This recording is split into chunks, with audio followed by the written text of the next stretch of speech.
오늘의 말씀은 누가복음 17장 신약 124페이지입니다. 누가복음 17장 11절에서 19절까지의 말씀입니다. 예수께서 예루살렘으로 가실 때에 사마리아와 갈릴리 사이로 지나가시다가 한 촌에 들어가시니 문둥병자 10명이 예수를 만나 멀리 서서 소리를 높여 가로되 예수 선생님이여 우리를 긍휼히 여기소서 하거늘 보시고 가라사대 가서 제사장들에게 너희 몸을 보이라 하셨더니 저희가 가다가 깨끗함을 받은지라. 그 중에 하나가 자기의 나은 것을 보고 큰 소리로 하나님께 영광을 돌리며 돌아와 예수의 발 아래 엎드려 살해하니 저는 사마리아인이라. 예수께서 대답하여 가라사대 10사람이 다 깨끗함을 받지 아니하였느냐? 그 9은 어디 있느냐? 이 이방인 외에는 하나님께 영광을 돌리러 온 자가 없느냐 하시고 그에게 이르시되 일어나 가라 내 믿음이 너를 구원하였느니라 하시더라. 기도하시겠습니다. 하나님 아버지의 사랑을 생각할 때마다 저희 속에 죄인된 저희를 위해 베풀어 주신 그 은혜에 대한 감사함이 샘솟듯이 올라옴을 압니다. 올 한 해 동안 저희를 이끌어 주시고 또한 부족한 저희들에게 말씀을 공급하여 주사 하나님의 뜻이 무엇인지 잊지 않게 저희를 인도하여 주셨고 또한 앞으로 그 은혜가 저희와 함께 할 것을 믿습니다. 하나님께서 저희와 함께 하시고 베풀어 주시는 그 은혜를 잊지 않는 생활 저희가 할 수 있도록 저희의 마음과 저희의 행보를 인도하여 주옵소서. 예수님의 이름으로 기도 올립니다. 아멘. 오늘 본문이 위치한 누가복음 17장의 11에서 19절까지는 일어났던 사건에 대한 정보가 기록되어 있습니다. 그러니까 첫 번째 우리는 알 수 있는 것이 10명의 문둥병자가 깨끗함을 받았다라는 사실입니다. 그런데 그 깨끗함을 받은 10명의 문둥병 환자 중에서 유일하게 한 사람만 예수님께 감사하러 돌아왔다라는 정보가 기록되어 있습니다. 그래서 이 본문을 통해 저희가 받고자 하는 은혜는 구원받은 자가 하나님께 드리는 진정한 예배라는 것이 도대체 무엇이냐, 그러한 의미를 한 해를 보내는 마지막 시점에서 같이 생각하고자 본문을 선정을 했습니다. 자, 지금 이 사건이 일어나던 그 상황에 대해서 11절에 이렇게 설명을 합니다. 예수께서 예루살렘으로 가실 때에 사마리아와 갈릴리 사이로 지나가시다가 있었다라는 거죠. 그러면 시기적인 정보는 예수님께서 예루살렘으로 올라가실 때에 있었다라는 거고, 또 장소적 정보는 사마리아와 갈릴리 사이를 지나가시다가 어떤 촌에 들어가서 생긴 일이다라는 겁니다. 그렇다면 시간적 정보가 예루살렘으로 가실 때라는 말 한 말씀만 가지고는 예수님의 생애 중 공생애라고 하죠. 생애 중에 6월절이 한 3번 정도 지나가는데 도대체 언제 유월절을 위해 예루살렘으로 가실 때냐라는 것이 궁금해집니다. 그래서 여러분 누가복음 9장을 잠깐 보시죠. 108페이지입니다. 누가복음 9장 51절에서 56절까지의 말씀을 잠깐 읽어보겠습니다. 예수께서 승천하실 기약이 차감해 예루살렘을 향하여 올라가기로 굳게 결심하시고 사자들을 앞서 보내심에 저희가 가서 예수를 위하여 예비하려고 사마리아인의 한 촌에 들어갔더니 예수께서 예루살렘을 향하여 가시는 고로 저희가 받아들이지 아니하는지라. 제자 야고보와 요한이 이를 보고 가로되 주여 우리가 불을 명하여 하늘로 쫓아 내려 저희를 멸하라 하시기를 원하시나이까. 예수께서 돌아보시고 꾸짖으시고 함께 다른 촌으로 가시니라 라는 말씀이 있습니다. 그렇다면 9장 51절이 얘기하는 바는 예수께서 승천하실 기약이 차감해 예루살렘을 향하여 올라가시기로 결심하셨다라고 되어 있습니다. 그럼 이게 언제냐면은 마지막 유월절을 위해 예루살렘으로 올라가시기로 결정한 시점이라는 겁니다. 그러니까 여기 승천하실 기약이 차감해라는 말씀은 언제 예수님이 승천을 하시지요? 돌아가시고 부활하셔야 합니다. 그러니까 이 말씀은 다른 쪽으로 보면 예수님이 십자가에 돌아가실 때가 찼다라는 뜻입니다. 그러니까 이 누가복음이 가리키는 많은 분량, 즉 누가복음 9장 51절에서 십자가에 돌아가시는 고난의 예수님의 행보가 시작이 되고요. 나중에 보시면은 누가복음 19장 거의 후반절까지가 예루살렘 성으로 입성하기 전까지의 내용을 담고 있습니다. 그러니까 장으로 얘기하면 24개의 장으로 구성된 누가복음에 10개의 장이 예루살렘으로 돌아가시기 위해 출발하는 그때, 갈릴리 지방에서 예루살렘을 향하여 출발하는 그때부터 예루살렘 입성 전까지 있었던 내용이 풍부하게 제시가 되어 있는 복음서가 누가복음이라는 겁니다.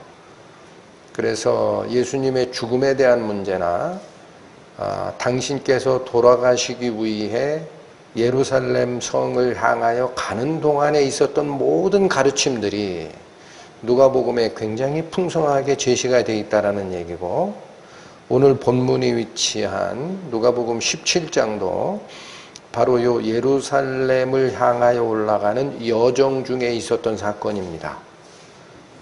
그런데 9장 51절에서 56절까지에 읽었던 이 정보를 통하여 우리가 알 수 있는 것은 예수님께서 승천하실 기약이 차감해 예루살렘을 향하여 올라가시기로 결심을 하시고, 이게 보통 결심이 있어야 되는 게 아닙니다. 굳은 결심을 하셨다. 왜 그래요? 돌아가셔야 되니까.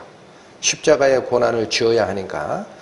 굳게 결심을 하시고 52절 사자들을 앞서 보내시며 저희가 가서 예수를 위해 예비하려고 사마리아인의 한 촌으로 들어가는 일이 있었다라는 겁니다.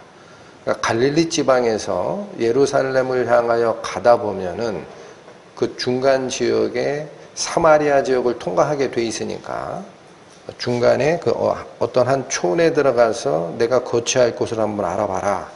그렇게 명하셨는데 상황이 녹록치가 않습니다. 53절 보시면 예수께서 예루살렘을 향하여 가시는 고로 저희가 받아들이지 아니하는지라 그렇게 기록되어 있습니다. 그러면 사마리아인들은 예수님의 일행이 예루살렘으로 간다라는 사실을 알고는 여기 머무를 수 없소 하고 거부하였다라는 거지요. 왜 이랬을까요? 시대적 배경을 우리는 성경 공부 시간에도 공부를 했지만 다시 살피면 북이스라엘이 주님 오시기 전 722년에 아시리아에게 멸망이 먼저 되고, 또 남유다는 주님 오시기 전 586년쯤에 바벨론에 의해서 멸망이 됩니다. 그러니까 북이스라엘이 먼저 멸망을 당한 건데, 그때 북쪽 이스라엘을 정복했던 아시리아라는 이 나라의 식민지 정책은 혼혈 정책입니다. 그래서 자기의 피지배국들에 있는 민족들을 데려다가 사마리아 지역, 북이스라엘을 사마리아 지역이라고 하거든요. 그 지역에다가 정착시키고 이스라엘 민족과 결혼을 하게 합니다. 그래서 혼혈 정책을 피면서 민족성을 혼합시켜버립니다. 이게 아시리아의 식민지 정책이었기 때문에 위쪽 사마리아 지역의 유대인들은 순수 혈통을 유지할 수가 없었습니다. 그러니까 나중에 남유다가 멸망하기 전까지 남유다 백성들은 위쪽 사마리아 지역의 유대인들을 보면은 저것들은 이방인들하고 피를 섞은 이방인이나 다름없다, 하나님을 쫓아가는 자가 아니다라고 손가락질을 하기 시작한 겁니다. 그래서 이러한 갈등의 문제가 여러분 느헤미야서나 학사 에스라가 쓴 에스라서 이런 쪽을 읽어보시면 586년에 남유다마저도 멸망이 되고 70년에 바벨론 포로가 끝난 후에 예루살렘 성전을 재건하러 오는 그때에 사마리아 지역에 있었던 그 사람들이 성전 건축에 우리도 참여할게라고 요청을 합니다. 그러나 그때마저도 느헤미야 총독이나 학사 에스라 입장에서는 하나님의 전을 건축하는 일에 너희는 참여할 수 없다라고 배제를 했었어요. 그 사이에 굉장한 갈등이 발생이 됐고, 결국은 예루살렘 성전은 포로 잡혀갔다 돌아오는 남유다의 순수 혈통을 가진 자들에 의해서 세워집니다. 그래서 이 일이 있은 후에는 사마리아 지역에 있는 혼혈 유대인들은 예루살렘 성전을 포기해버립니다. 거기 가지 않겠다라는 거예요. 우리를 배척했기 때문에. 그래서 어디다 따로 성전을 세우느냐? 그리심산이라는 곳에다가 자기들이 따로 하나님을 섬기는 성전을 세웁니다. 그리고 모세오경만을 성경으로 받아들이고, 또 모세오경의 일부 내용은 원래 모세오경에 보시면은 그리심산에 제단을 쌓아라 돼 있질 않는데, 본인들은 그리심산에 성전을 세우기 위해서 모세오경의 내용을 바꿉니다. 그래서 그들이 따랐던 율법서를 사마리아 오경이라고까지 얘기를 하는 겁니다. 그러니까 전체적으로 신앙이 갈린 거예요. 북사마리아 사람들은 예루살렘 성전을 배척하고 그리심산 성전을 추종하면서 자기들이 올바른 신앙을 쫓아간다라고 사마리아 오경을 따로 만들었던 사람이고, 남유다 백성들은 순수 혈통은 우리밖에 없어라는 민족 자긍심 때문에 사마리아인을 이방인 취급하면서 예루살렘 성전만이 진짜 성전이야 라고 신앙이 갈린 거예요.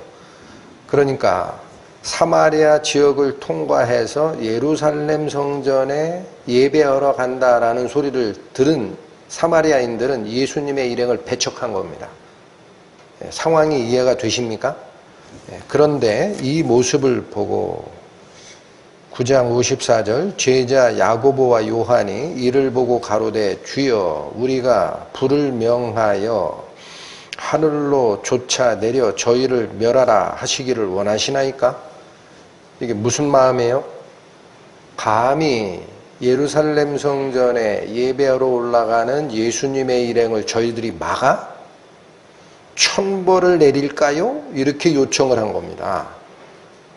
그랬더니 예수님 말씀이 어떻게 나갑니까? 55, 56절 예수께서 돌아보시며 꾸짖으시고 함께 다른 촌으로 가시니라. 예수님이 누구를 꾸짖으신 거예요? 자기 제자 야고보와 요한을 꾸짖은 겁니다. 너희 민족적 우월감 때문에 사마리아인과 적대 관계를 가진다 해서 저들이 나를 배척하는 그 모습을 보고 천벌을 내리라라는 것이 맞지 않다라는 겁니다. 그건 인간사에서 서로 내 신앙이 옳아, 내 신앙이 틀려 이렇게 싸우는 거지, 하나님은 그걸 위해서 오시는 게 아니죠. 여러분, 우리가 너무나 잘 아는 수가성 여인과의 대화에서도 나옵니다. 그 수가성이라는 곳이 사마리아 지역이에요. 그러니까 예수님이 길 가다 피곤해서 물 길는 사마리아 여인에게 물 좀 하나 주시오 그랬더니, 당신은 유대인이고 나는 사마리아 여인인데 어찌하여 나에게 물 달라 하느냐라고 시작된 그 대화에서 수가성 여인이 나중에 뭐라고 합니까? 당신은 선생입니다 라고 고백한 후에, 우리 조상들은 이 산에서 예배하라 하는데 당신들은 예루살렘에만 예배처가 있다라고 합니다. 도대체 어디가 맞습니까? 라는 질문을 했었습니다. 그때 예수님이 뭐라고 그랬어요? 이 산에서도 말고 저 산에서도 말라. 하나님을 진정으로 예배하는 때가 온다 그랬습니다. 그러니까 인간적인 신앙의 우월감을 가지고 배척하고 하는 것은 하나님의 뜻이 아니라는 거예요. 자, 이 말씀을 제가 다시 참고한 이유는 오늘 본문으로 이제 돌아오십니다. 돌아오셔서 17장 11절에 보면 예수께서 예루살렘으로 가실 때에 사마리아와 갈릴리 사이로 지나갈 수밖에 없었어요. 사마리아는 들어오시기를 허락하지 않고 배척했기 때문에 사이길로 지나가시다가 12절 한 촌에 들어가서 이 사건이 생겼다라는 얘기입니다. 그러면 먼저 우리가 살피고자 하는 것은 하나님을 쫓아가는 신앙을 갖고 있다라고 주장하는 하나의 무리와 또 우리도 하나님을 쫓아가는 신앙을 가졌어 라고 생각하는 또 다른 무리 간의 갈등 상황이 있었지만, 다시 얘기합니다. 서로가 자기의 신앙이 옳다라고 주장하는 편협한 신앙관에 빠져있는 두 무리들이 있었지만, 예수님께서 베푸시는 은혜는 그걸 초월한다라는 겁니다.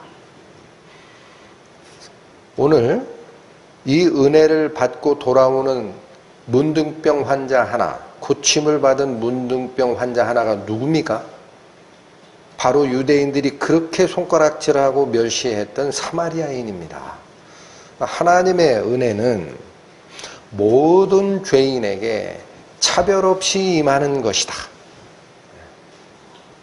12절 한 촌에 들어가시니 문둥병자 10명이 예수를 만나 멀리 서서 외치게 됩니다.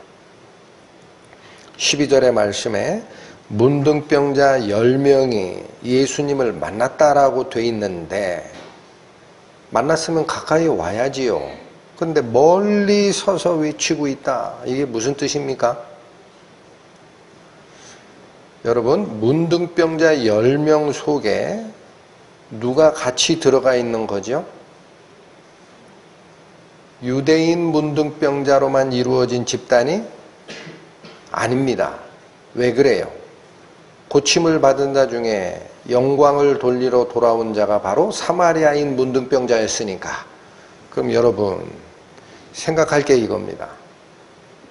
깨끗한, 병이 들지 아니한 깨끗한 상태의 유대인과 마찬가지 병이 들지 아니한 깨끗한 상태의 사마리아인들이었다면 서로가 서로를 향하여 손가락질하고 우리가 좋은 신앙 가졌어, 너희는 우리랑 달라, 이런 얘기로 둘 간의 생활의 터전이 완전히 갈라져 있던 사람들이지 않습니까? 근데 여기 문둥병이 걸린 상태에서는 사마리아 문둥병자와 유대인 문둥병자가 어떻게 생활하고 있었다라는 거예요? 같이 생활하고 있었다라는 거예요. 같이 동고동락합니다. 그거 왜 그랬을까? 유대인들이 그렇게 자기는 순수혈통이요, 나는 이방인 피가 섞인 사마리아인과는 달라, 이렇게 얘기하던 그 고집이 문둥병이 드는 순간 유대인 공동체에서 내쫓기기 때문에 그렇습니다. 아무도 그 사람들하고 같이 살 수 없어요. 불가촉천민입니다. 한마디로. 만지면 안 됩니다. 그러니까 유대의 공동체에서 퇴출됐던 유대인 문둥병자나 그렇게 싫어했던 사마리아의 문둥병자나 이제는 같은 처지가 된 거죠. 무슨 우열이 있어요. 그러니까 이것이 우리에게 가리키는 것은 인간적인 우월 관계는 언제 남아있게 되는 거예요? 자기가 죄인임을 모를 때 남아있습니다. 자기가 죄인임을 모를 때 내가 저 사람보다 낫다라는 우월감을 가지고 비난하고 서로 가르고 하는 문제가 생기는 거지, 본인이 동일한 죄인임을 깨닫게 되면 같이 살게 되는 거예요. 그게 낮아진 마음이다라는 겁니다. 그런데 또 하나, 예수님을 어찌됐든 10명의 문둥병자가 만났는데 왜 가까이 가지 못하고 멀리 서서라고 얘기를 하느냐. 여러분, 문둥병이 걸리면 성경이 얘기하는 바는 정상인과 접촉을 금했습니다. 만지면 다른 사람도 걸리기 때문에. 그래서 구약의 율법을 보면은 정상인이 어디를 가다가 문둥병자인지 아닌지 모르고 가서 만질 수도 있죠. 그러면 누구는 알아요? 문둥병자 자신은 내가 문둥병을 갖고 있는지 알죠?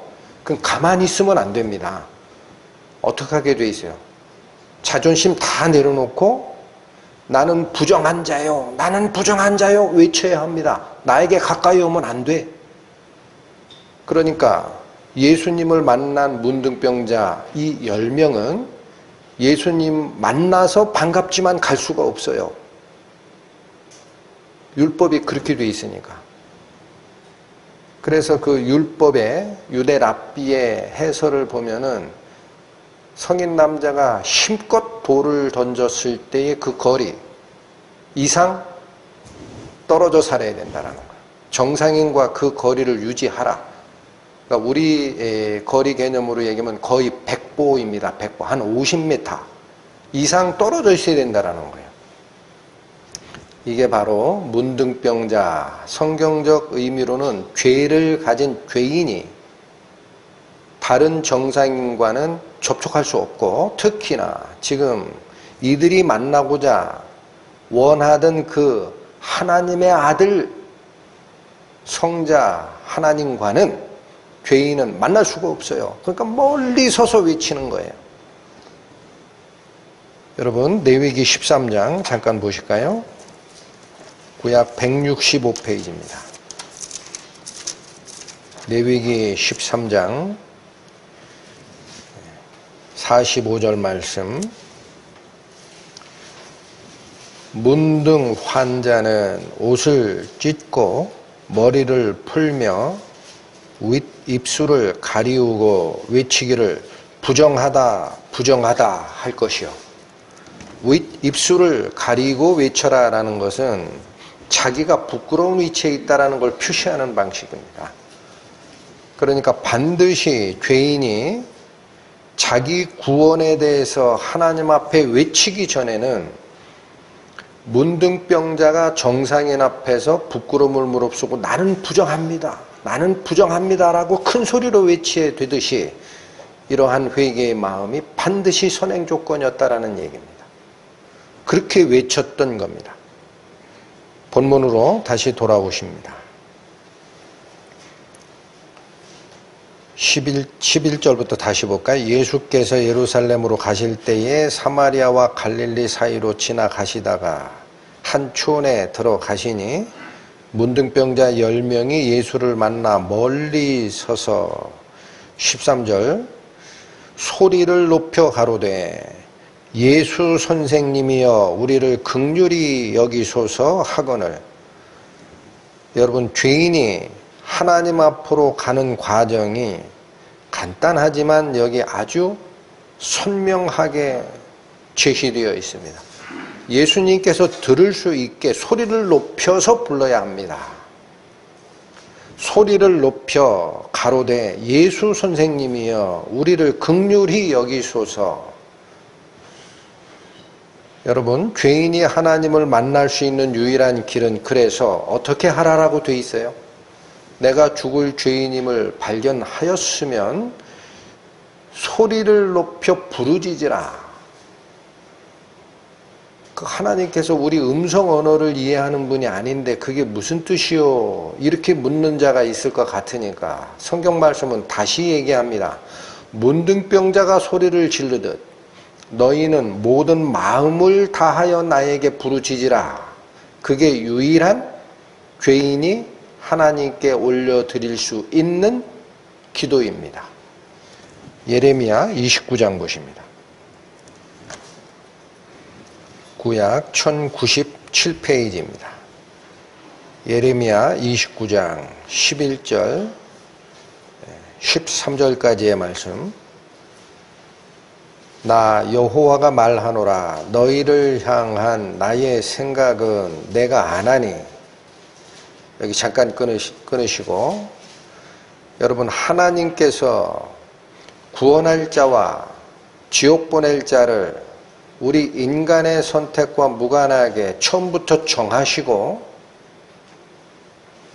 이끌고 가시는 전적 권능의 선택권을 가지고 있다라는 말씀을 조심해서 사용해야 합니다.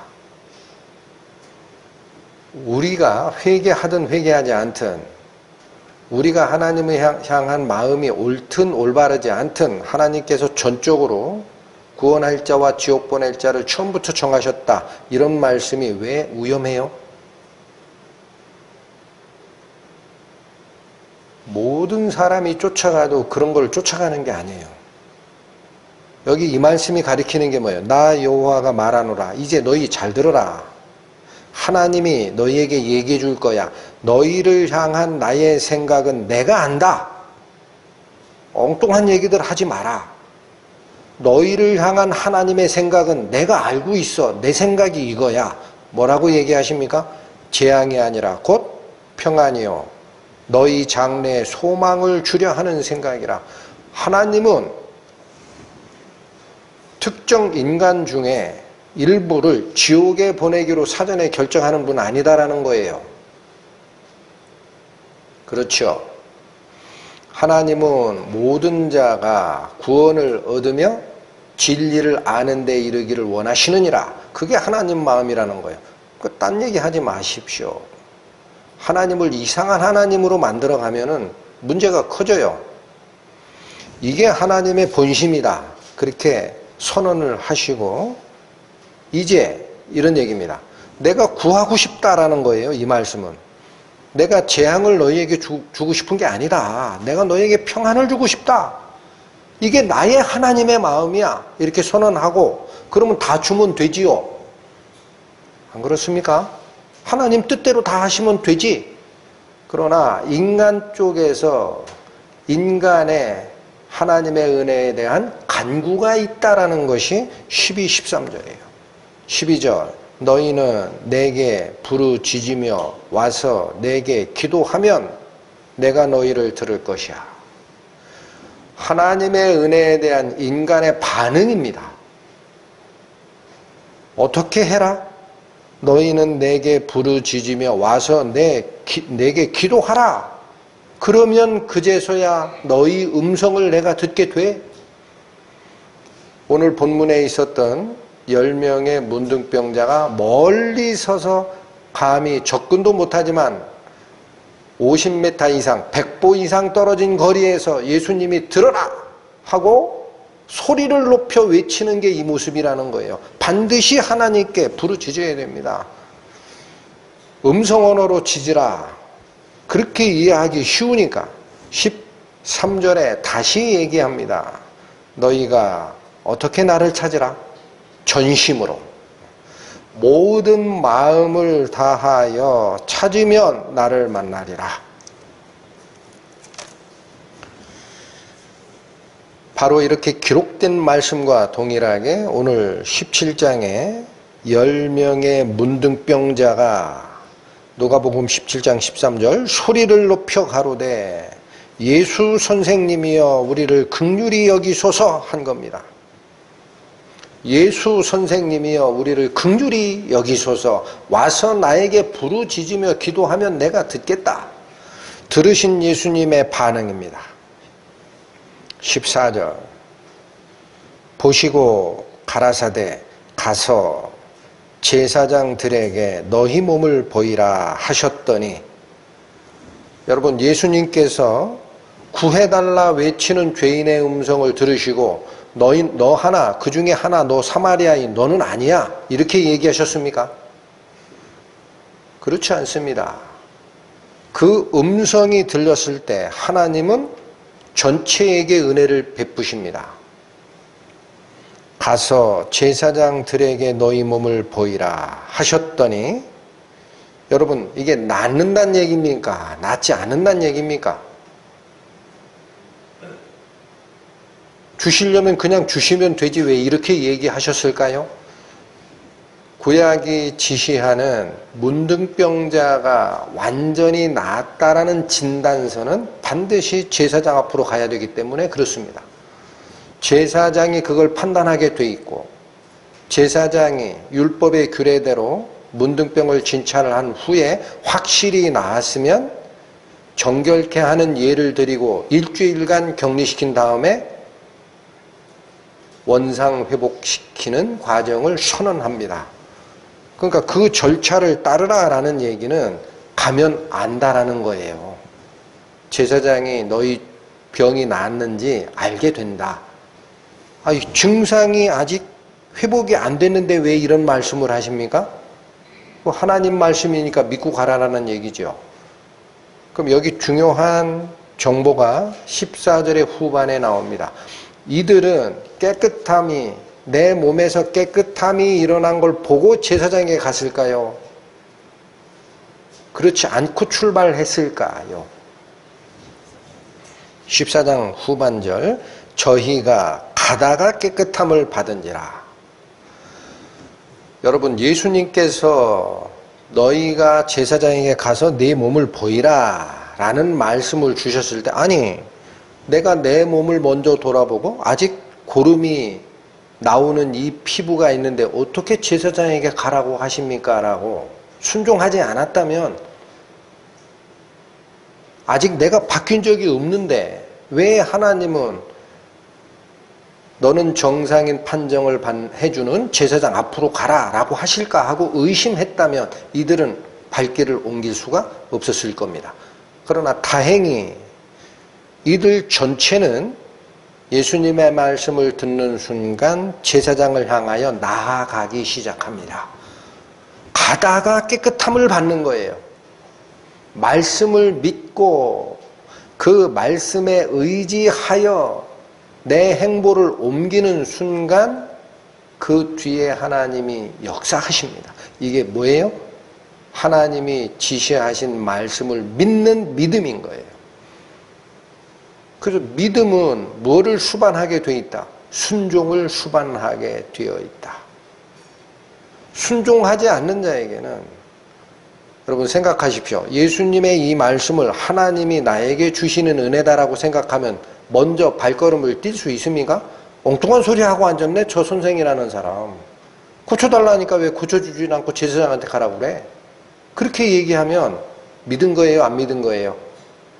믿지 않는 거죠. 그래서 바로 자기가 깨끗한 상태를 확인하고 가는 게 아니고 아직도 고름이 나오는 그 피부 상태로 하나님의 말씀에 의지하여 걸음을 띄워놓는 순간 가다가 깨끗함을 받는 이것을 예수님은 뭐라고 표현하신 거예요? 믿음이 구원하였다라고 합니다. 19절 보십니다. 그에게 이르시되 일어나 가라. 내 믿음이 너를 구원하였느니라 하시더라.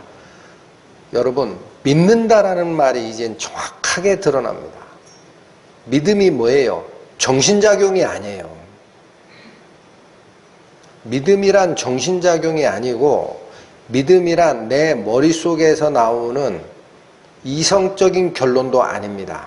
못 믿는 얘기를 하는 거예요, 예수님은. 이성적으로는 이해가 안 되는 얘기를 하시는 건데, 어떤 게 믿음입니까? 하나님의 말씀이 나에게 왔을 때 내 상황과 전혀 다른 약속을 하시더라도 그 말씀을 의지하여 발걸음을 옮기는 것, 그게 믿음입니다. 제자들이 보였던 믿음의 사례 하나를 보십니다. 누가복음 5장으로 가시죠. 95페이지.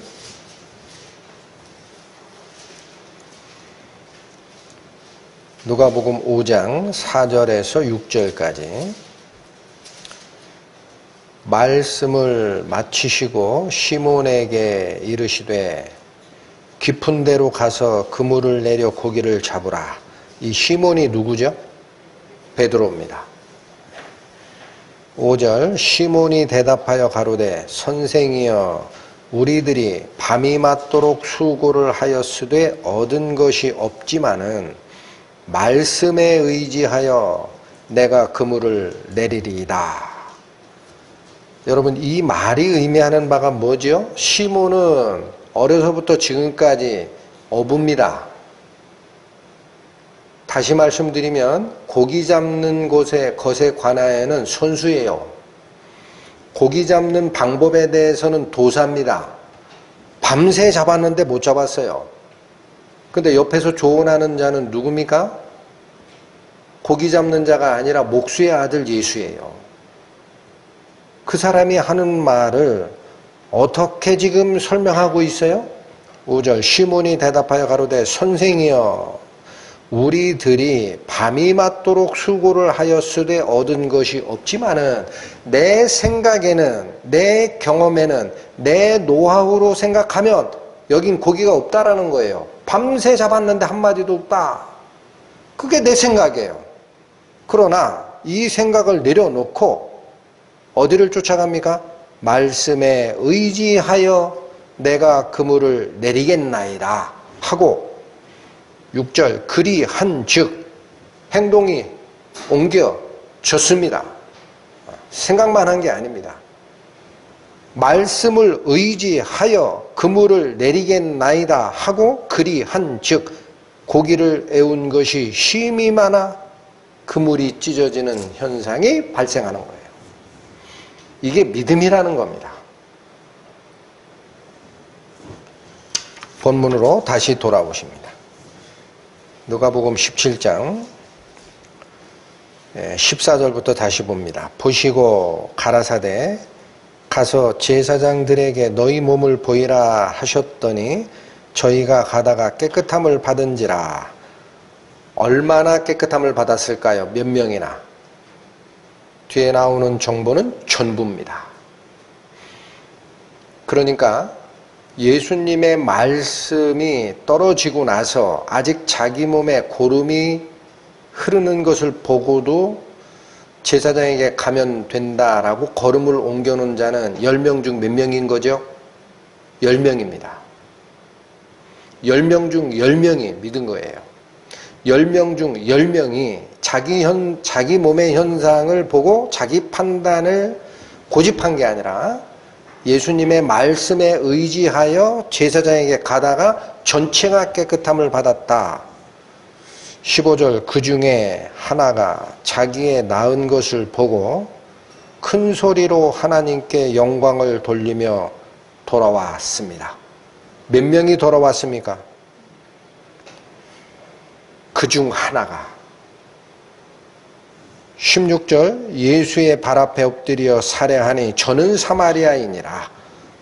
여러분 15절 16절이 저희들에게 주는 정보는 문둥병 환자 10명이 예수님의 말씀에 의지하여 제사장에게 가다가 깨끗함을 다 받았다라는 사실이 저희에게 주는 정보이고 그 중에 딱 한 사람만 돌아왔다라는 것도 정보입니다.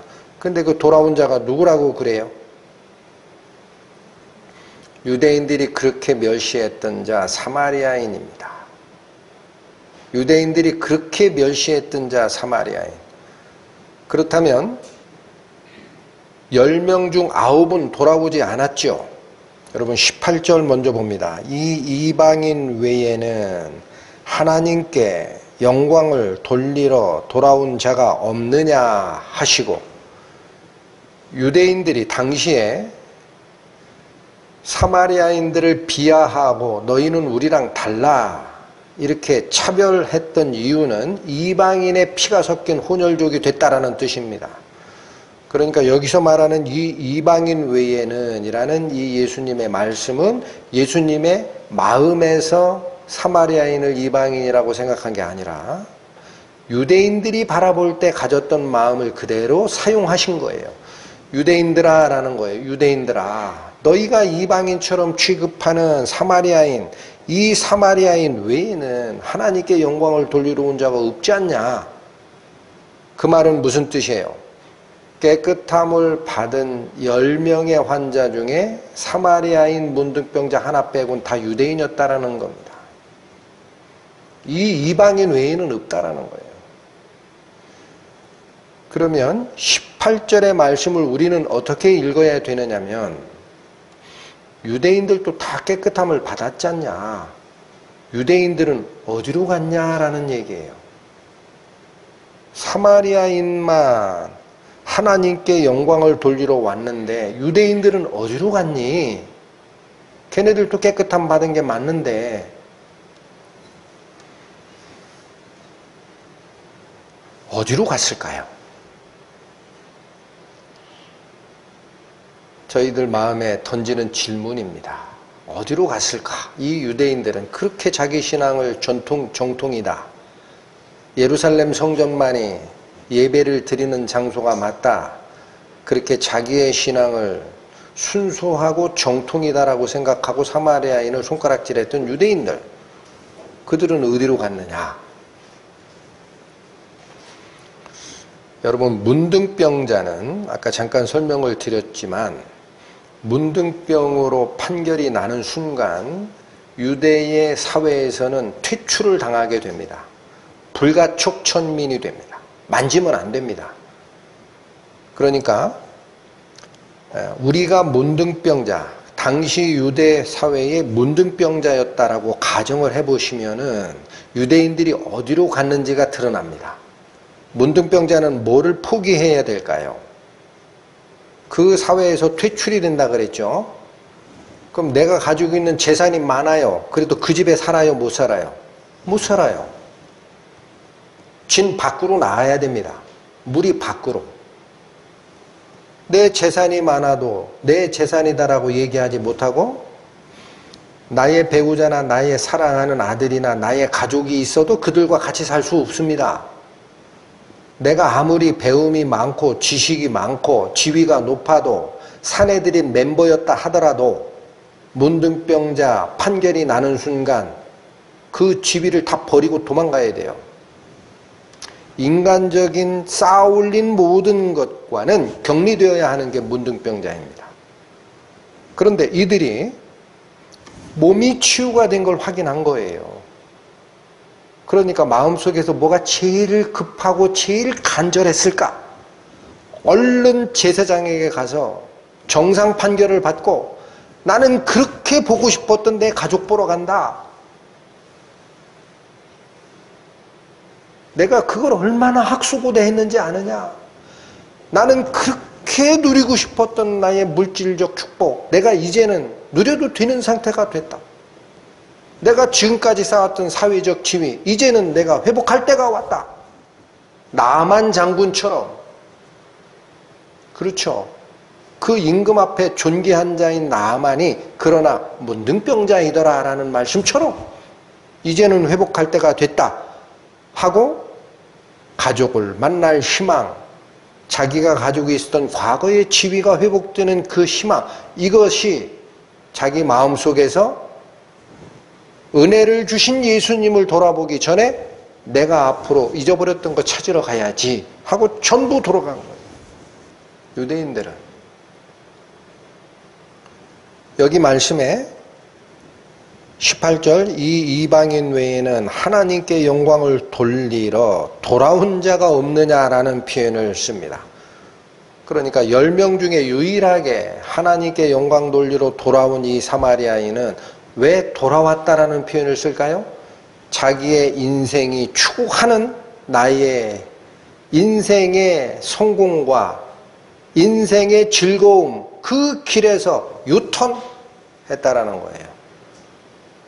내가 가지고자 하는 그 길 말고, 내가 누렸던 과거의 길 말고, 나를 죄인의 상태에서 구원해 주신 이분의 은혜가 더 좋지 하고 돌아온 자라는 거예요. 누가 예수님께 갈 수 있을까요? 누가 가게 됩니까? 나의 인생의 항로가 있고 예수님이 부르시는 방향이 반대면 누가 예수님께 갈 수 있습니까?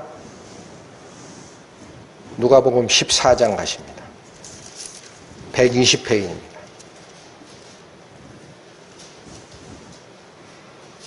누가복음 14장 26절 무릇 내게 오는 자가, 여러분 예수님께 오는 자라는 거예요. 다시 봅니다. 무릇 내게 오는 자가 자기 부모와 처자와 형제와 자매와 및 자기 목숨까지 미워하지 아니하면 능히 나의 제자가 되지 못하리라. 예수님께로 가는 자는 어떤 마음의 자세가 되어야 합니까? 자기 부모보다, 여기서 미워하지 아니하면이라는 말은 증오하라는 뜻이 아니라 덜 사랑하라라는 표현입니다. 그게 히브리적 표현이에요. 나보다 더 사랑하면 안 된다라는 거예요. 그러니까 자기 부모와 자기 부인과 자기 아들과 형제와 자매가, 그 다음에 자기 목숨이 예수님보다 더 사랑스러운 자는 그 길을 쫓아가는 거예요. 구원을 받아도 하나님의 은혜 감사합니다. 이제는 제 인생 인간답게 살 길이 열렸으니 감사합니다 하고 자기 길을 갑니다. 그러나 예수님께로 돌아오는 자는 어떻게 된 상태가 되어야 합니까? 그 모든 것보다 예수님이 더 중요해야 합니다. 이 말이 그 말이에요. 미워하지 아니하면 능히 뭐가 못 돼요? 나의 제자가 되지 못하리라. 여러분, 26절이 얘기하는 것은 물질 세계에서 우리가 두고 있는 가치의 대상들을 열거했습니다. 우리는 물질 세계 3차원 공간에서 살기 때문에 이런 예를 들어야 정확하게 알거든요. 보세요. 자기 부모, 나를 낳아준 우리 어머니 아버지, 처자, 나랑 같이 평생을 동고동락하는 나의 배우자 처, 나와 처 사이에 냈던 나의 아이들, 형제, 자매, 또 내 목숨, 그게 제일 중요하잖아요. 그게 내가 가치를 두고 있는 대상들 아닙니까? 그러나 이것이 근본적으로 어디에서 나오느냐라는 것은 27절이 다시 풀어낸 거예요. 누구든지 자기 십자가를 지고 나를 좇지 않는 자도 능히 나의 제자가 되지 못하리라.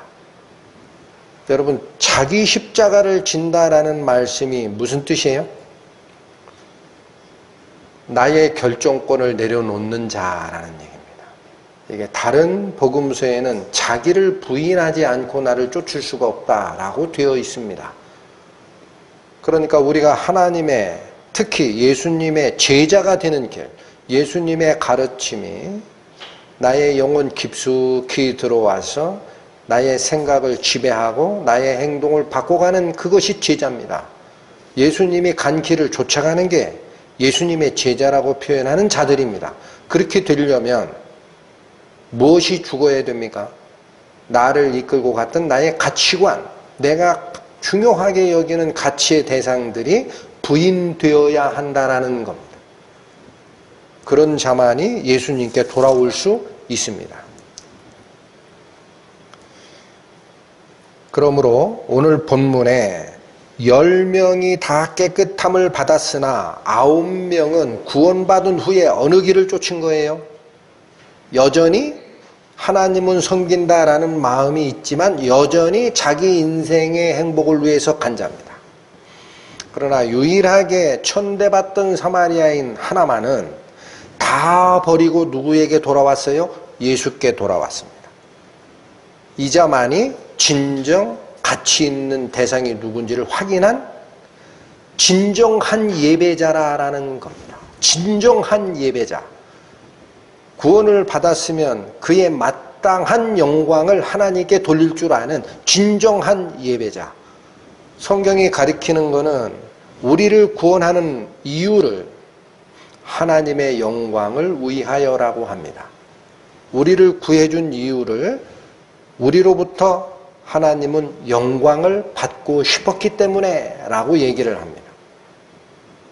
그러니까 바로 이 돌아온 이 사람 하나가 유일하게 하나님의 구원에 대해서 합당한 예배를 드린 자라는 거예요. 시편 50편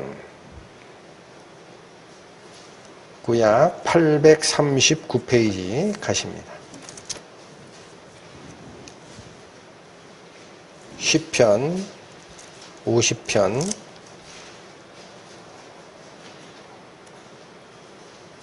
17절에서 23절까지의 말씀을 보겠습니다. 감사로 하나님께 제사를 드리며, 여러분 잠깐만요. 구약이 얘기하는 제사를 드린다라는 이 표현을 우리 신약을 살고 있는 성도들의 입장에서 다른 말로 바꾸십시오 하면은 예배입니다. 구약은 염소와 송아지의 피로 제사를 드리는 게 예배였다면 신약은 뭐예요? 예수 그리스도의 보혈에 의한 구원에 대해서 우리가 감사하고 하나님께 영광 돌리는 것, 그게 예배입니다. 이게 진정한 예배입니다. 자, 14절 다시 보십니다. 감사로 하나님께 제사를 드리며 지극히 높으신 자에게 내 소원을 갚으며. 여러분, 우리가 구원받을 때에 마음속에서 하나님께 뱉은 말들이 있을 거예요. 저는 기억합니다. 저 자신이 뱉었던 말씀이 있어요. 하나님, 죽을 저를 구원하셨으니 이제는 저를 위해서 살지 않겠습니다. 그랬습니다. 그 말씀 하나님 기억하십니다. 그게 소원이에요. 하나님께 내가 바친 나의 마음의 맹세. 그 소원 갚으라 그래요. 이게 진정한 감사라는 겁니다. 내 인생, 내가 가치 기준을 두고 가던 그런 대상들을 물리치고 예수께 돌아와 하나님께 영광 돌리는 그것이 바로 이 소원을 갚는 거예요. 15절 환난 날에 나를 부르라. 내가 너를 건지리니 내가 나를 영화롭게 하리로다. 14, 15절이 진정한 예배자가 가지고 있는 자세라면 16절은 반대에 있는 사람을 열거를 합니다. 악인에게는 하나님이 이르시되 내가 어찌 내 율례를 전하며 내 언약을 내 입에 두느냐. 내가 교훈을 미워하고 내 말을 내 뒤로 던지며 도적을 본즉 연합하고 간음하는 자와 동류가 되며 내 입을 악에게 주고 내 혀로 괴사를 지으며 앉아서 내 형제를 공박하며 내 어미의 아들을 비방하는도다. 내가 이 일을 행하여도 내가 잠잠하였더니 내가 나를 너와 같은 줄로 생각하였도다. 그러나 내가 너를 책망하여 내 죄를 내 목전에 차례로 베풀리라 하시는도다. 여러분, 진정한 예배자의 자세를 14, 15절에 얘기를 하신 후에 16절부터 21절까지는 반대 위치에 있는 악한 자라는 표현을 다시 거명을 하셨습니다. 그리고 나서 22, 23절은 진정한 예배를 또 한 번 얘기를 합니다.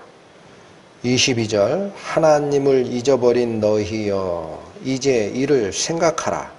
그렇지 않으면 내가 너희를 찢으리니 건질 자 없으리라. 감사로 제사를 드리는 자가 나를 영화롭게 하나니 그 행위를 옳게 하는 자에게 내가 하나님의 구원을 보이리라. 50장, 시편 50장은 감사의 시입니다. 하나님께 감사드리는 게 무엇인지를 설명하는 시편인데 1절에서 15절까지는 하나님께 진정한 감사의 제사를 드리는 자가 갖춰야 되는 내용들이라면 거기서 떠난 자, 악한 자가 가지고 있는 생각과 행태가 16절에서 21절까지 대비가 되어 있습니다.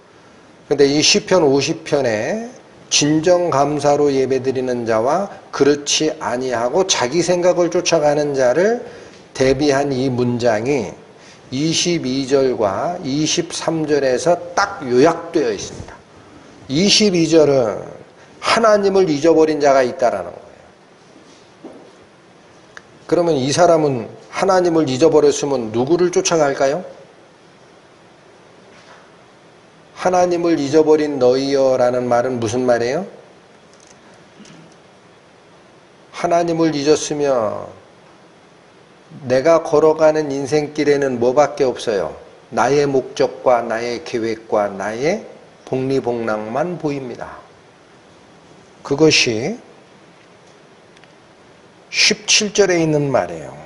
내가 교훈을 미워하고 내 말을 내 뒤로 던진 자다라는 거예요. 이게 하나님을 잊은 자입니다. 나의 인생길에 하나님보다 내 인생의 가치 기준이 더 앞선 자. 그게 22절이죠. 하나님을 잊어버린 너희여 이제 이를 생각하라. 그렇지 않으면 내가 너희를 찌질이니 건질 자 없으리라. 심판이 기다린다라는 얘기입니다. 자기 인생길만 쫓아간 자는 그 인생 마지막에 하나님께서 그리스도인의 심판대에 세울 것이야 라는 뜻과 같습니다. 그리고 대비시킨 말씀, 감사로 제사를 드리는 자가 나를 영화롭게 하는 자다. 그 행위를 옳게 하는 자에게 내가 하나님의 구원을 보여주마. 구원 다 끝나는데 어떻게 하나님의 구원이 보여집니까? 구원은 진행형이기 때문에 그렇습니다. 성화의 구원이 남아있기 때문에 그렇습니다. 하나님을 쫓아가는 게 어떤 것인지를 배우는 과정이 우리를 기다리고 있기 때문에 그렇습니다.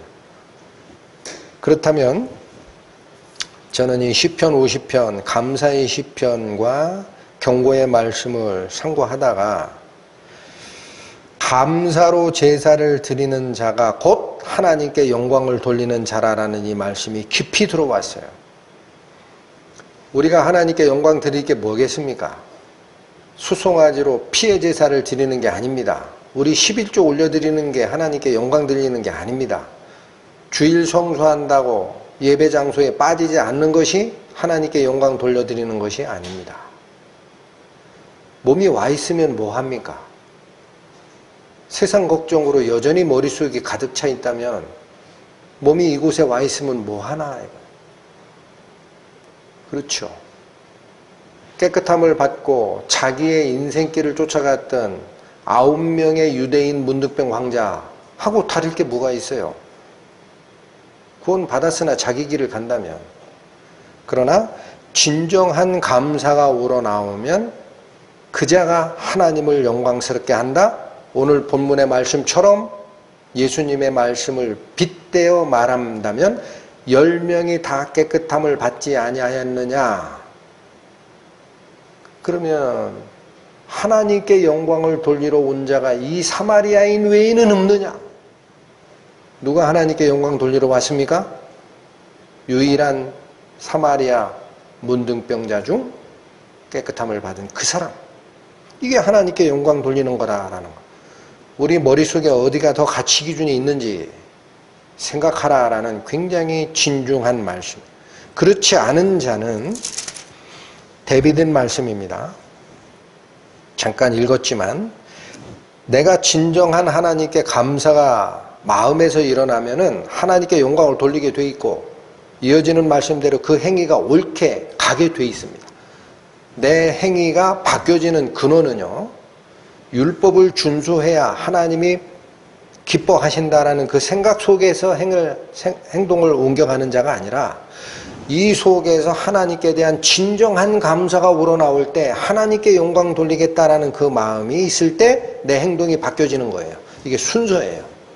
그렇게 가는 자와 비교한 것이 악인에게 주어있던 17절, 18, 19, 20절인데 17절에 보면 하나님의 말씀을 뒤로 던지는 자가 하나님의 영광 돌림에서 빠져나가는 상태가 됩니다.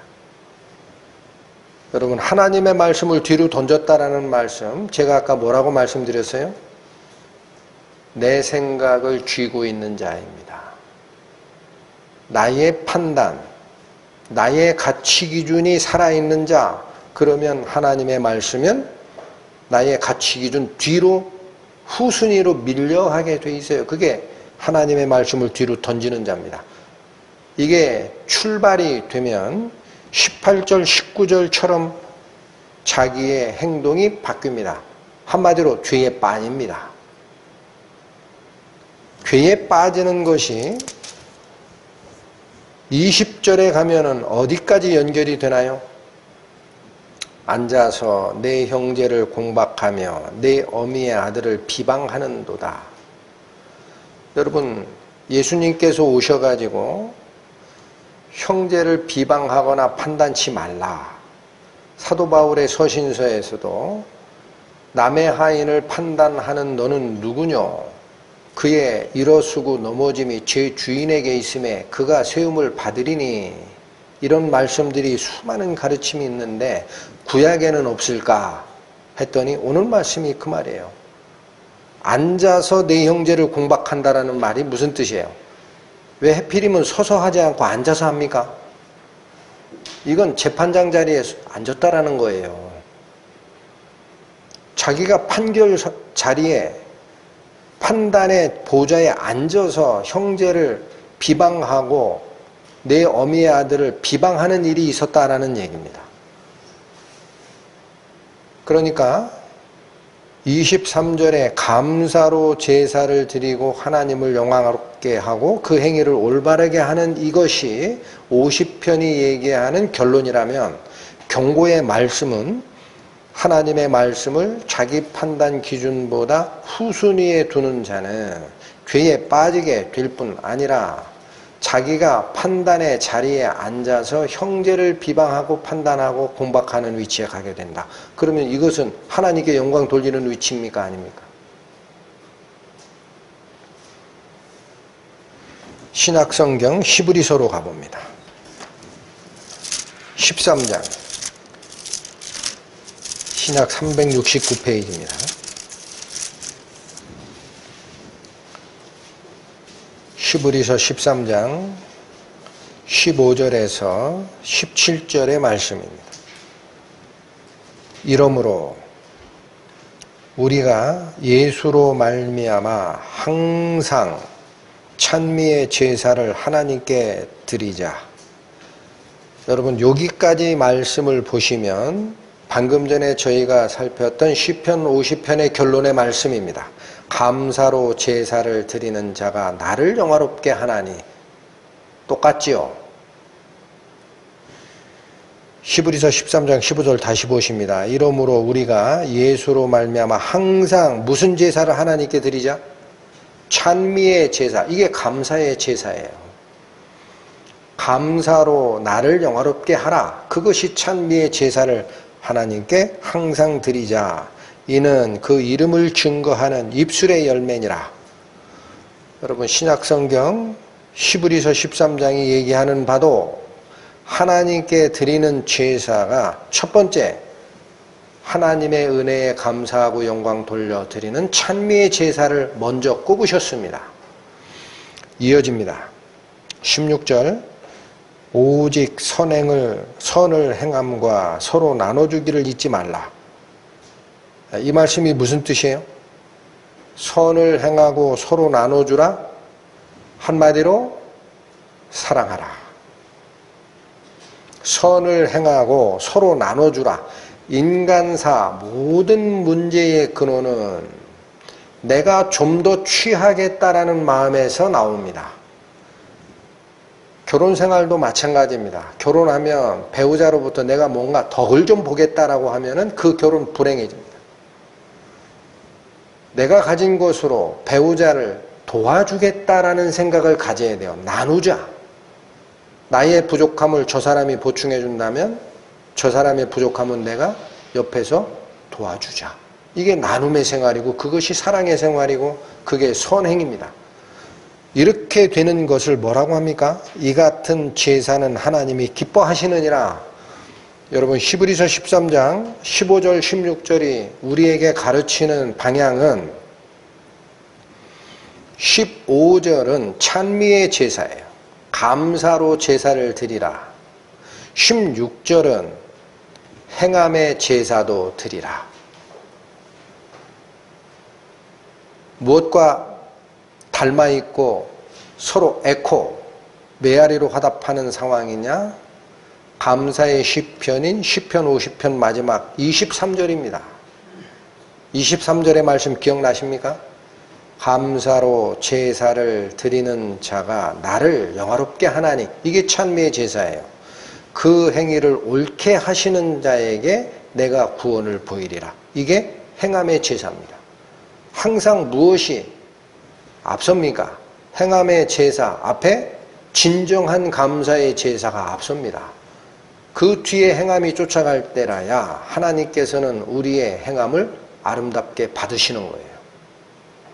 히브리서 13장 15, 16절이 이걸 얘기했는데 여러분 저는 이 말씀을 또 상고하다가 17절의 말씀이 여기에 와 있어요. 17절 말씀 봅니다. 너희를 인도하는 자들에게 순종하고 복종하라. 저희는 너희 영혼을 위하여 경성하기를 자기가 회개할 자인 것 같이 하느니라. 여러분 갑자기 찬미의 제사, 행함의 제사를 설명하시면서 너희를 인도하는 자들에게 순종하고 복종하라라는 말을 왜 여기에 갖다 붙였을까? 여기서 얘기하는 너희를 인도하는 자들에게 순종하고 복종하라라는 말씀은 사람에게 순종하고 복종하라라는 말씀이 아닙니다. 그들이 물어 나르는 뭐에 복종하고 순종하라? 하나님의 말씀입니다. 우리는 사람을 보고 쫓아가는 자들이 아니에요. 그건 신앙이 아닙니다. 하나님을 보고 쫓아가고 하나님의 말씀에 순종하여 발걸음을 띄워놓는 자들이 믿음의 용사, 신앙의 여정을 걸어가는 우리들인데 왜 굳이 너희를 인도하는 자들에게 순종하고 복종하라 라는 말씀을 여기서 주시느냐?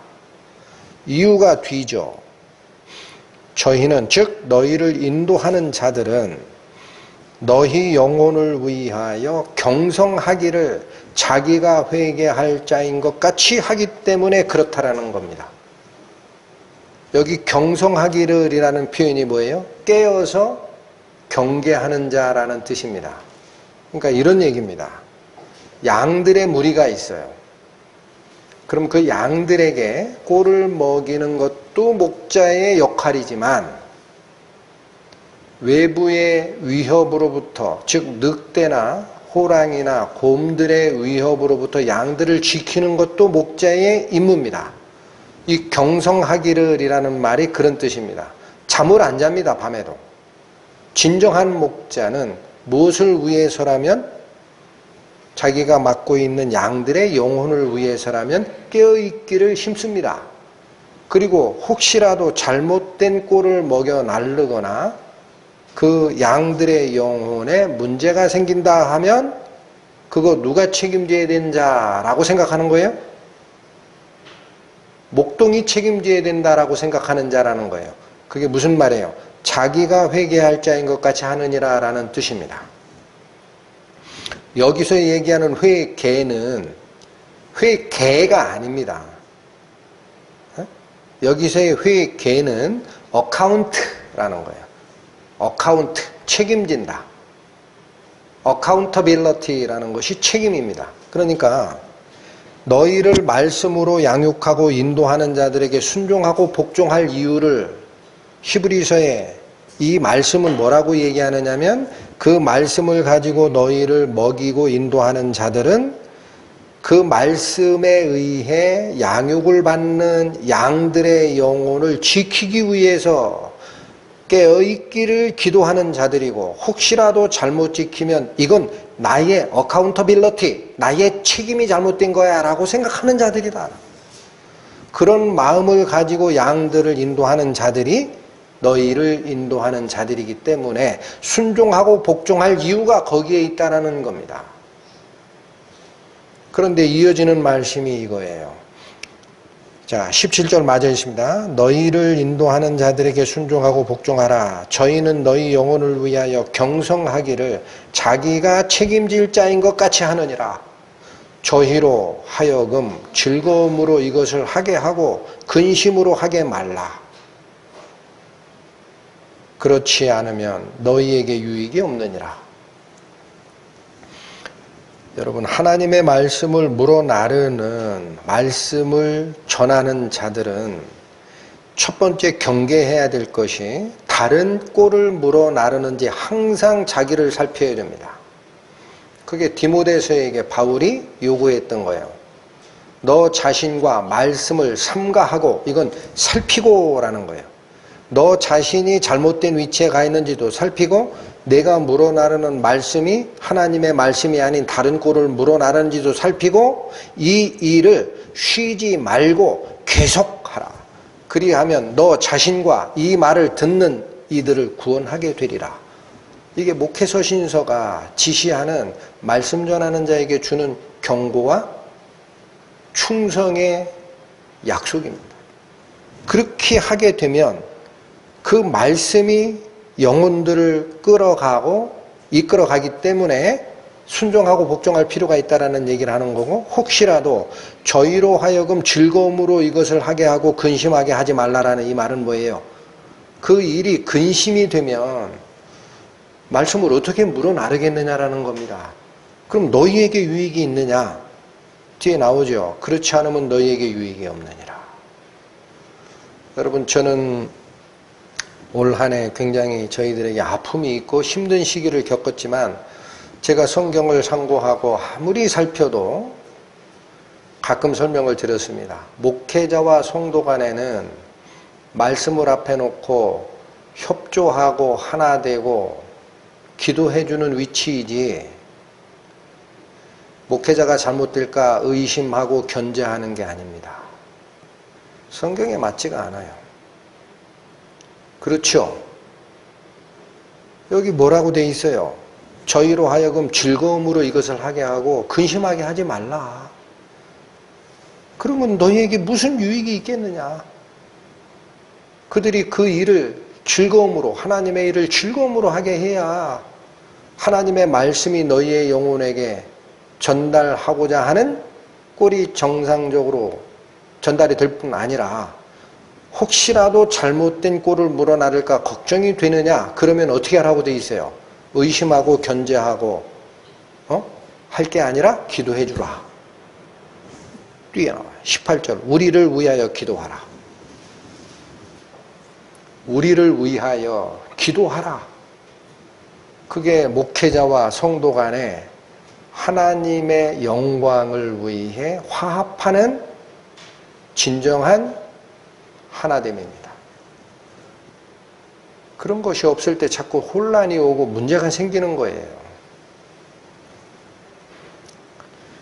자, 전에도 설명을 드렸지만, 목회자가 존경을 받고 목회자가 인도하는 것에 순종과 복종을 바쳐야 되는 이유는 딱 하나입니다. 그가 사람의 말을 가지고 여러분에게 얘기할 때는 쫓아가지 마십시오. 성경이 항상 하는 말은 데살로니가 전서에 있는 말씀처럼 우리에게 들은 바 하나님의 말씀을 받을 때에 사람의 말로 아니하고 하나님의 말씀으로 받음이 진실로 그러하도다. 이 상황을 보고 사도 바울은 데살로니가 교회 교인들에게 그렇게 하나님께 기도하면서 감사를 드린 거예요. 내가 전하는 이 말씀이 사람의 말로 받지 않고 하나님의 말씀으로 듣게 되면 그들의 마음이 어떻게 되니까? 바뀌니까. 그래서 이어지는 말씀이 뭐라고 되어 있느냐? 이 말씀이 또한 너희 믿는 자 속에 역사하느니라. 전하는 말씀을 하나님 말씀으로 정확하게 듣게 되면 듣는 자 마음 속에 그 말씀이 역사하고 바꿔가는 일이 있습니다. 그런데 전반부처럼 우리에게 들은 바 하나님의 말씀을 받을 때에 사람의 말로 받게 되면 어떤 상황이 벌어질까요?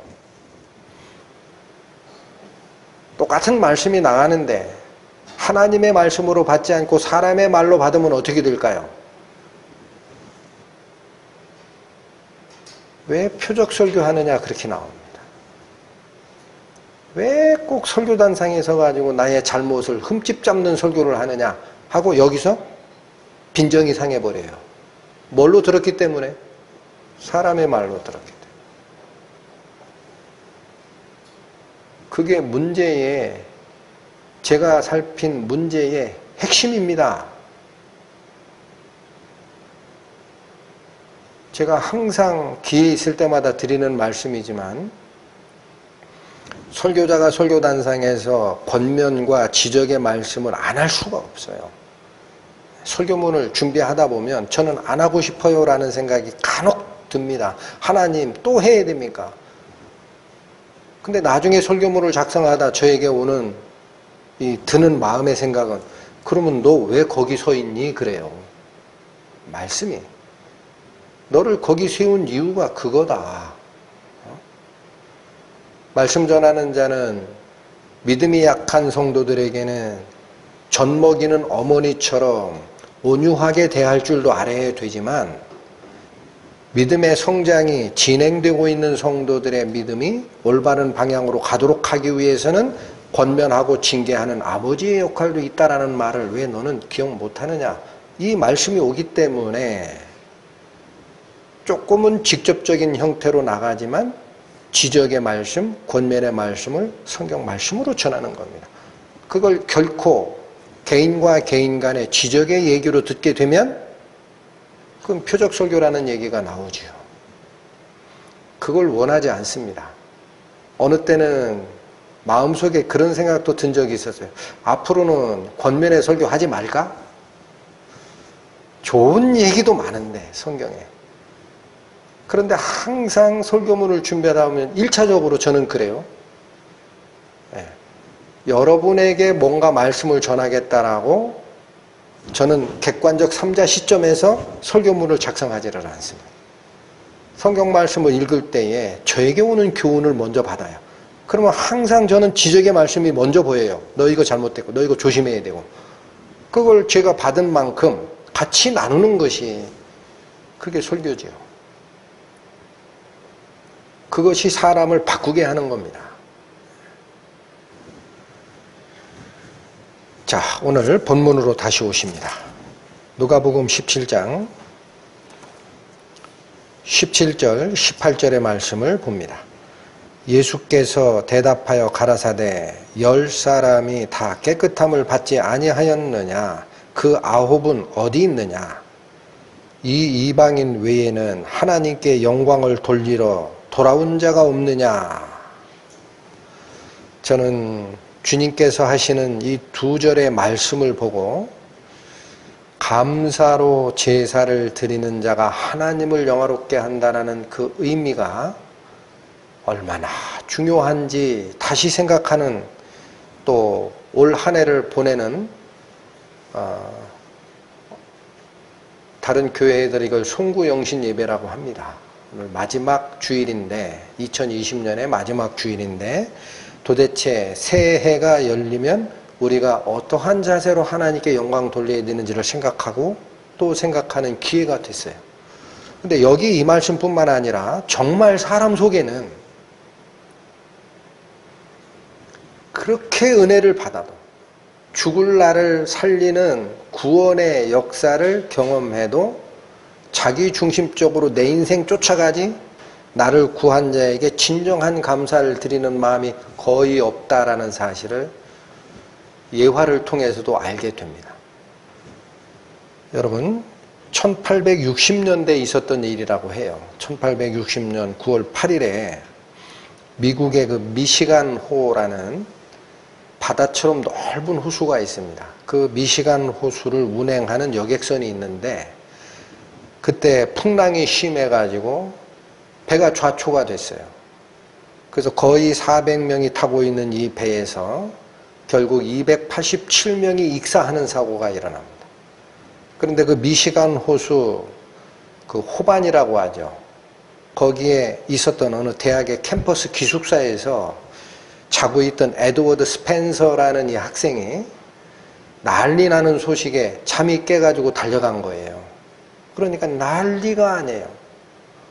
근데 배가 좌초한 지점과 자기가 서 있는 그 호숫가가 거의 한 800m쯤 떨어져 있더랍니다. 우리 한강도 굉장히 폭이 넓죠. 한강 중앙에서 유람선이 좌초했다면 한 500m 거리는 됩니다. 근데 풍랑 때문에 좌초했으니까 상황이 녹록지 않아요. 그런데 다행히도 이 스펜서라는 남학생은 수영선수였습니다. 그러니까 저기 파손된 그 배에 판잣대기 잡고 살려달라고 외치는 사람 그냥 볼 수 없어서 거의 800m 거리에 되는 그 거리를 헤엄쳐 가서 하나씩 구해오기 시작합니다. 거의 탈진할 때까지 했어요. 근데 마지막 또 한 사람이 보여요. 그 사람을 구하니까 17명을 구했어요. 그리고는 완전히 탈진했대요. 그때 쏟아냈던 그 무리한 체력 소모 때문에 이 사람은 거의 전신마비 가까이 증세가 나타납니다. 그런데 그 이후에는 거의 휠체어 생활을 했다고 합니다.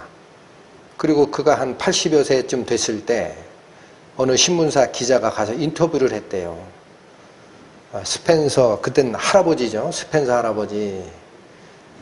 당신이 그 많은 생명을 구하고 본인에게 이 병이 들어서 평생을 고생했는데 어떤 생각이 드십니까? 하고 물었더니 자기가 겪고 있는 이 신체적인 아픔보다 더 큰 게 있었다라는 거예요.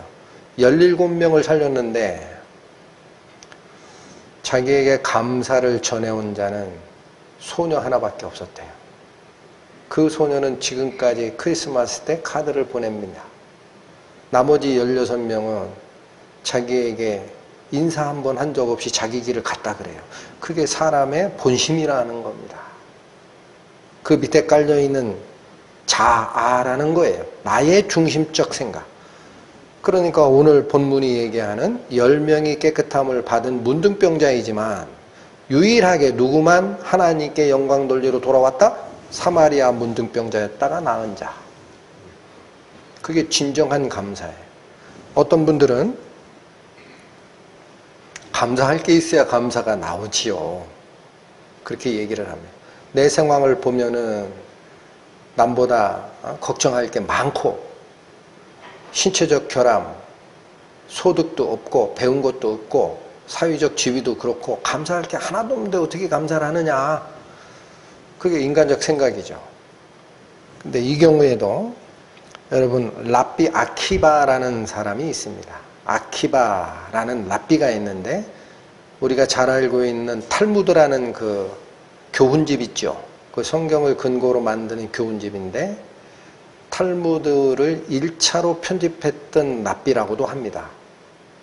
그러니까 유대인들이 존경하는 3대 랍비에 들어가는 아키바라는 랍비가 순례길을 행하면서 길을 가야 되니까 당나귀 또 자기가 아침에 늦잠 자는 게 하나님께 경건하지 못하다 새벽 기도를 꼭 해야 되니까 그래서 그 아침에 나를 깨워줄 수탉 한 마리 그 다음에 어디서도 읽게 밤이 되든 읽어야 되니까 불을 밝힐 램프 하나 하고 성경책 요걸 가지고 순례길을 떠났다고 해요.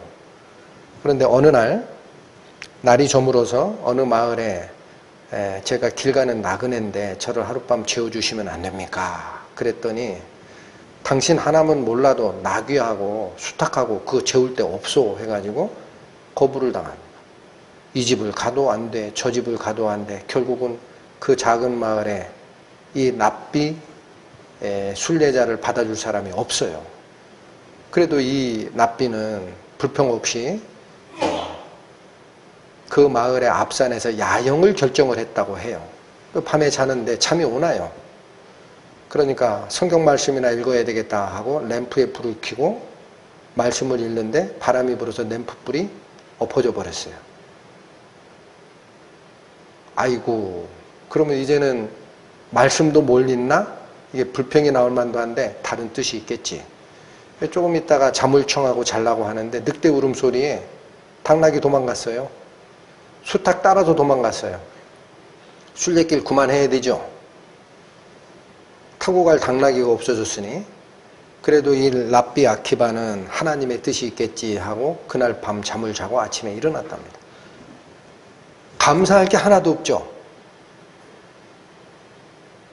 네, 뜻밖에도 아침에 일어나서 상황을 보니 바로 그날 밤에 도적대들이 그 마을을 습격해서 전부 죽이고 약탈해 갔대요.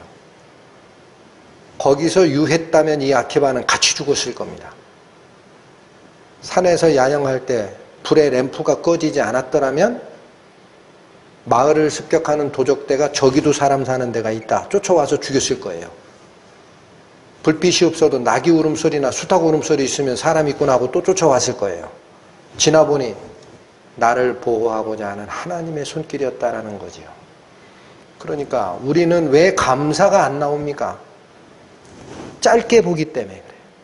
사람의 시각이 시간의 범위를 넘어서 하나님의 섭리하심을 볼 만큼 멀리 보는 능력이 없기 때문에 우리는 불평하고 감사할 자료를 찾기가 힘들다라고 합니다. 그러나 조금 높은 곳에서 널리 또 더 깊이 이렇게 바라보는 시선을 가질 때는 모든 게 감사하다라고 합니다. 저는 오늘 본문의 이 말씀을 상고하면서 앞으로 밝는 새해에 또 저희가 옮겨가는 그 새로운 장소에서는 반드시 하나님께 진정한 감사로 예배드리는 것이 무엇인지 생각하고 또 저희를 인도하는 하나님께 항상 감사하는 그 마음 잊지 않고 쫓아가야 될 행로를 확인하고 가는 저희 됐으면 하는 생각이 깊습니다. 마치겠습니다. 하나님 감사합니다.